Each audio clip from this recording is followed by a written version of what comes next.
Hi, I'm Jeff Watts, and in this Lightbulb talk, we're going to look at situations when Agile doesn't work.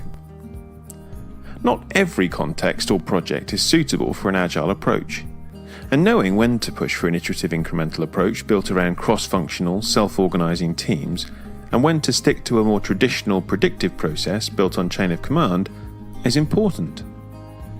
While every product and project is unique, there are thankfully some common variables to consider when weighing up whether to go Agile or not. The most important variables are predictability, volatility, complexity, and appetite for risk. Predictability. Traditional approaches are really valuable when we can confidently predict the needs of our users in advance. If, with enough research and planning, we can figure this out, then we arguably should avoid an Agile approach, because we would inevitably incur waste and rework from trial and error. If it's predictable, then put the effort in to predict it well. If, however, we're operating in an unpredictable environment, such as a new product or something that's too complex to be able to understand well enough to predict, then an Agile approach of trying something and responding to the resulting feedback is usually much more effective.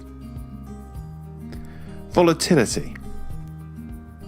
Volatility refers to the degree of change that's likely during the time required to do the work. In general, the more stable things are, the more valuable the traditional predictive approaches are to us, because the planned-out approach is much more efficient. However, if change is highly likely, and this could be a change of requirements, technology, market conditions, or anything else that may lead to a need to change our original plan, then an Agile approach will enable us to not only cope with those changes, but leverage them for our customers' competitive advantage. Our third variable is complexity.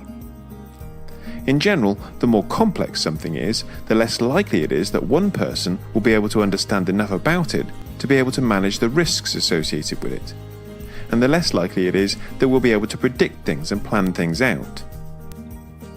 We'll typically need more people to directly collaborate, because it's unlikely that individuals will be able to predict how their actions will affect others in the workflow. In short, the more complex something is, the less time should be spent planning out the detail in advance, and instead, the more effort should be spent inspecting and adapting throughout the work. Our final variable is what I would call our appetite for risk. If I only have one shot at realizing value, then one could argue that there is no point in delivering iteratively and incrementally. In fact, there could be an argument that I would increase my overheads because of the repeated inspect and adapt points, such as planning, review, and retrospectives, that happen throughout an Agile process. However, this does somewhat depend on what I deem to be valuable, because value is not always just the amount of profit I make or market share that I accumulate. Value could be the amount of risk that I reduce.